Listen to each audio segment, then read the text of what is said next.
আমরা চাচ্ছি যে আমাদেরকে যে ৩ মাসের একটা মেয়াদ দিয়েছে এটার আগে আমরা নির্বাচন প্রক্রিয়া শুরু করেছি এবং আশা করছি আমাদের মেয়াদের ২০-২৫ দিন আগেই নির্বাচনটা হয়ে যাবে এবং নির্বাচিত কমিটি রান করবে।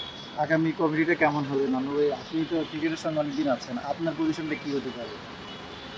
এটা জানি না, কিন্তু নির্বাচন করব এটা এখন পর্যন্ত ঠিক করেছি। বাকিটা যখন ডেট দিবে তখন আপনাদেরকে বিস্তারিত জানাবো।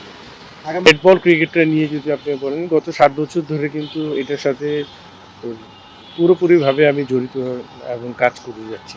তো এটাকে কেমনে আমাদের ফার্স্ট ক্লাস ক্রিকেটটাকে কেমনে আরও কম্পিটিটিভ করা যায় এগুলো নিয়ে কিন্তু আমরা যথেষ্ট কাজ করেছি এবং গ্রাউন্ড আপনার পিচগুলিকে বলেন ৬ ঘাস মেনটেন করা প্রতিটা জায়গায় এবং যাতে তারপরে বল চেঞ্জ করে দিয়েছে, যেমন কোকাবুরা বল বাদ দিয়ে আমরা ডিউক বল এনেছি ইন্ট্রোডিউস, যারা একটু বেশি সুইং করে প্লেয়াররা যাতে ফুল টাইম একটু ব্যাটসম্যানদের জন্য একটা অ্যাডভান্টেজ হয়। ফাস্ট বোলাররা যাতে আবার ৭৫ ওভারের পরে এমনি আপনার নতুন বল নিতে হয়, কিন্তু আমরা বাধ্যতামূলক করে দিয়েছি, এটা নিতেই হবে। কারণ আপনার যখনই সারাদিন খেলার পরে লাস্ট সেশনটা যাতে ফাস্ট বোলাররা কিন্তু বোলিং করার একটা সুযোগ পায়, এইগুলো সিস্টেম কিন্তু আমরা দাঁড়া করা দিয়েছি এবং এটার জন্য এই সফলতা আসার মূল কারণ এই ফাস্ট বোলাররা শেষের দিকে বল করা। অনেক সময় দেখা গিয়েছে আগে আপনার ফার্স্ট ক্লাস ক্রিকেটে পুরনো বল ১২৫ ওভার ১৩০ ওভার পর্যন্ত ব্যবহার হয়ে গিয়েছে, নতুন বল নেয়নি। ফাস্ট বোলাররা বোলিং করে না, স্পিনাররা এক নাগারে ৪০ ওভার, কিন্তু এই সিস্টেমটা আমরা চেঞ্জ করাতে যথেষ্ট অ্যাডভান্টেজ হয়েছে। ফাস্ট বোলারদের মধ্যে কম্পিটিশন শুরু হয়েছে এবং ওদের আত্মবিশ্বাস বেড়েছে। পরন্ত বিকালে সারাদিন ফিল্ডিং করার পর বোলিং করা, এগুলোতে স্টেপ বাই স্টেপ এই ইম্প্রুভগুলি হয়েছে। তো আমার মনে হয় এই ফার্স্ট ক্লাস ক্রিকেটটাকে যদি আরেকটু প্রাণবন্ত আমরা করতে পারি, আরও একটু একটা সিস্টেমের মধ্যে আনতে পারি। এখন আমাদের ফার্স্ট ক্লাস ক্রিকেটের কিন্তু স্ট্রাকচার নেই।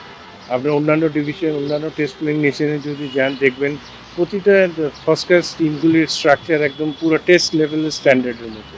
টিম ম্যানেজমেন্ট আমরা এখনও ওই সময়ের মধ্যে আছি, এখানে 48 আওয়ার্স আগে কোচ ঠিক করি। তো সুতরাং এগুলি থেকে তো আমাদের অবশ্যই বাড়িতে হবে এবং আমরা এটা নির্বাচিত আগামী যে কমিটিটা আসবে ওদের জন্য একটা গাইডলাইন আমরা দিয়ে যাব। যেই আসুক, যে টুর্নামেন্ট কমিটির চেয়ারম্যান হোক, যাতে এই গাইডলাইনটা ফলো করে। অলরেডি আমাদের সভাপতি বলেই দিয়েছে হোম অ্যান্ড অ্যাওয়ে সিস্টেমে খেলা হবে, plus first eleven second eleven যাতে তৈরি করতে পারে ওরকম সিস্টেম করে যাবে। তো আমরা তার প্লাস আরও কিছু গাইডলাইন দিয়ে দেবো যাতে প্রতিটা ফার্স্ট ক্লাস এস্টাবলিশমেন্ট ওদের ফার্স্ট ক্লাস ডিভিশনের হেডকোয়ার্টারে থাকতে হবে। এখন দেখুন আমাদের ডিভিশনের হেডকোয়ার্টারে আপনার ফিজিও নাই, ট্রেনার নাই, প্লেয়াররা ইনজুরি হলে ওদেরকে কিন্তু দেখভাল করার কেউ থাকে না। এই সিস্টেমগুলি আমরা আশা করছি যে একটা গাইডলাইন দিয়ে দেবো, যেই নির্বাচিত হবে, যে আসবে, যাতে এটা ফলো করতে পারে। আমরা পয়েন্টে উপরে উঠতে যাবে, এমনিতে ৬ আছে আর উপরে উঠবে। তো সব মিলিয়ে আসলে বাংলাদেশের বোলিং অ্যাটাকটা কীভাবে মূল্যায়ন করবে? আপনি খালি বোলিং অ্যাটাকটা বললে হবে না, ব্যাটিং, বোলিং, ফিল্ডিং সব কিন্তু এখানের ইনভলভমেন্ট। এখানে টোটাল পারফরমেন্সটা দেখতে হবে যে এটা পুরো ১ থেকে ১১ জনের পারফরমেন্স, আবার মাঠের বাইরে যারা আছে ওদের পারফরমেন্স, সবার সম্মিলিতভাবেই কিন্তু এই সফলতা আসে। তো আমি মনে করি যে টেস্ট চ্যাম্পিয়নশিপের পয়েন্ট নিয়ে এত চিন্তা করার দরকার নেই। দরকার হলো আমাদের খেলার নিজের মাঠের প্রতিটা সেশনের আমাদের অ্যাপ্রোচটা, আমাদের ভালো পারফরমেন্সটা, এই দিকটা নিয়ে চিন্তা করা উচিত। তো আমি মনে করি যে প্লেয়াররা আত্মবিশ্বাস নিয়ে থাকলে এবং নিজেদের পারফরমেন্সের দিকে আরও বেশি এসিস্ট করে নিজেদেরকে যদি ভালো মতো মিলে ধরতে পারে, অবশ্যই সিলেট টেস্টেও আমরা ভালো কিছু দেখবো আসলে। বোর্ডটা কেমন হবে? যেটা বললেন যে দিক নির্দেশনা কিছু দিচ্ছেন, সেট করে যাচ্ছেন, আপনি যদি নাও থাকেন বা থাকেন, যেটাই হোক না কেন আপনি একটা ঠিক করে দিতে যাচ্ছেন, কি সেটা মানে যদি বলেন? হোম অ্যান্ড অ্যাওয়ের কথা বলছিলেন, আরও যদি ওই যে আপনার টুর্নামেন্টের ফার্স্ট ক্লাস ক্রিকেটের যে একটা গাইডলাইন থাকে যাতে কীভাবে রান করতে হবে, আরও এখন যেভাবে চলছে এটাকে আরও কিছু কম্পিটিটিভ করা, একটু প্রাণবন্ত করা এবং আমাদের ফার্স্ট ক্লাস টিম ম্যানেজমেন্টগুলিকে এস্টাবলিশমেন্ট অ্যাটলিস্ট 2 ইয়ার্সের জন্য করা, যাতে ওরাও দেখবে এবং ওদের আন্ডারে যাতে আপনার এজ গ্রুপ ক্রিকেটগুলি যাতে পরিচালিত হয় ডিভিশনে, ওইভাবে একটা সিস্টেমের মধ্যে দেখতে হবে, তখন ভ্যালুয়েশন করা যাবে ওদের পারফরমেন্স। ওই সিস্টেমটা আমরা রেডি করবো। আশা করছি একটা গাইডলাইন আমরা দিয়ে যাব, পরবর্তী কমিটি এগুলি রান করতে পারে। হোম সোয়েলে পাকিস্তানকে হারানোর প্রথমবারের মতো এটা তো আমাদের বিরাট অ্যাচিভমেন্ট এবং ধারাবাহিকভাবে 3টা টেস্ট ম্যাচ পরপর জিতা, এটাও আমাদের জন্য একটা বিরাট পাওয়া। তো আমি মনে করি এই ধারাবাহিকতার প্রসেসটা যদি ঠিক থাকে ইনশাল্লাহ আশা করি সামনের টেস্টগুলিও ভালো খেলবে তো এখানে প্লেয়ারদের আত্মবিশ্বাসটা চমৎকার ছিল এবং প্লাস প্রতিটা সেশন ফাইট করে গিয়েছে। যখনই ইন্টারাপ্ট হয়েছে বৃষ্টির মধ্যে তারপরে আবার কামব্যাক করে এসে খেলা, এই জায়গা থেকে নিজেদেরকে পুরো সম্পূর্ণ কনফিডেন্টলি যে প্রতিটা স্টেপ দেওয়া, দ্যাটস ভেরি ইম্পর্টেন্ট। এবং সম্মিলিতভাবে যে টিম এফোর্ট, পুরা সবার কিন্তু কন্ট্রিবিউশন কিছু না কিছু জায়গায় আছে। তো টিম এফোর্টের জন্য আজকের এই ঐতিহাসিক টেস্ট জয়টা। নানু ভাই কোন শান্ত ভাই, নাহিদের কথা যদি একটু বলি, গতকাল শান্ত বলছিলেন যে আসলে বাউন্সার মারলে বাউন্সার খেতে হবে। বিষয়টা হচ্ছে যে সাহসের একটা অ্যাপ্রোচ এখন বোঝা যাচ্ছে, বাংলাদেশের সাহস বেড়েছে। নাহিদের কথা যদি আলাদা করে বলা হয় যে আসলে এমন একটা অস্ত্র যেটাকে যে আসলে আমরা প্রতিপক্ষকে ঘায়াল করতে পারি, তার বোলিংটা আপনার কেমন লেগেছে এবং ভালো একটা প্রসপেক্ট? আপনাদের যে কোনো দলের একটা যদি একটা স্পিড স্টার্ট থাকে তাহলে কিন্তু আপনার একটা অ্যাডভান্টেজ সবসময় থাকে।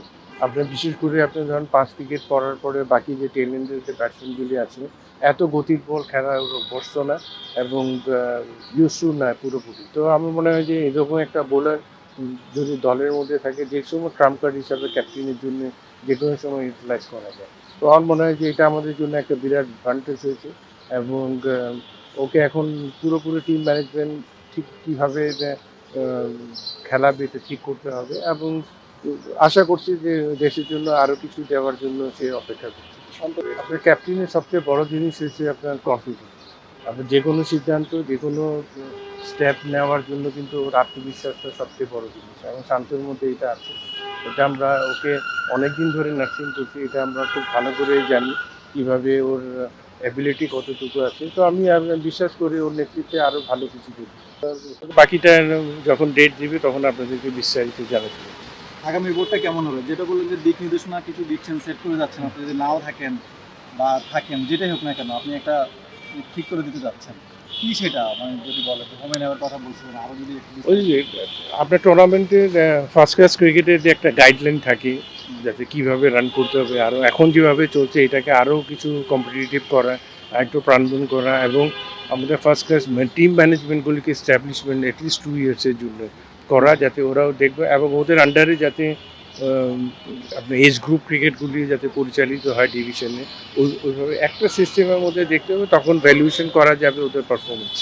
ওই সিস্টেমটা আমরা রেডি করবো। আশা করছি একটা গাইডলাইন আমরা দিয়ে যাব, পরবর্তী কমিটি এগুলি রান করতে পারে। রেড বল ক্রিকেটটা নিয়ে যদি আপনি বলেন, গত 7 বছর ধরে কিন্তু এটার সাথে পুরোপুরিভাবে আমি জড়িত এবং কাজ করে যাচ্ছি। তো এটাকে কেমনে আমাদের ফার্স্ট ক্লাস ক্রিকেটটাকে কেমনে আরও কম্পিটিটিভ করা যায়, এগুলো নিয়ে কিন্তু আমরা যথেষ্ট কাজ। প্রথম দিনের শেষ সেশনে মিরপুরে বিশেষ করে আমরা খুব একটা দেখি নাই আগে, যে একদম শেষ পর্যন্ত মানে, এবং লাস্ট সেশনে গিয়ে নাহিদ রানার যে 5 উইকেট, এটাও কিন্তু খুব একটা দেখি নাই আমরা বাংলাদেশ ক্রিকেটে। কি বলবেন? আপনাদের দল যখনই সর্বক্ষেত্রে যখন ইমপ্রুভ করে যাবে প্রতিটা জায়গায়, তখন তো এই ইমপ্রুভমেন্টগুলি এক একটা সেশনের মধ্যে দেখা যায়। তো সেই জায়গায় থেকে কিন্তু নাহিদ রানার যে স্পেলটা দিয়েছে ট্রেভান্ডাস এবং টেস্ট ক্রিকেটে এই ধরনের শেষ পরন্ত বিকালে এই ধরনের স্পেল কিন্তু সহজে দেখা যায় না। তো সেই জন্য এক্সাইটিং ক্রিকেট।